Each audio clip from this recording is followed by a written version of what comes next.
Hihilain ko yan. Hihilain ko yan. Naku, maniwala ka, hihilain ko yan. Kakapag mana. Pero hihilain ko yan.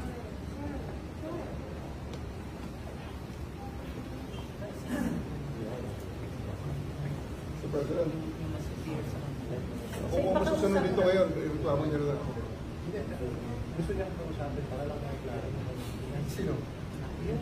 Walang mas mataas sa akin. Ako na ang commander dito. Sir na ako, sir.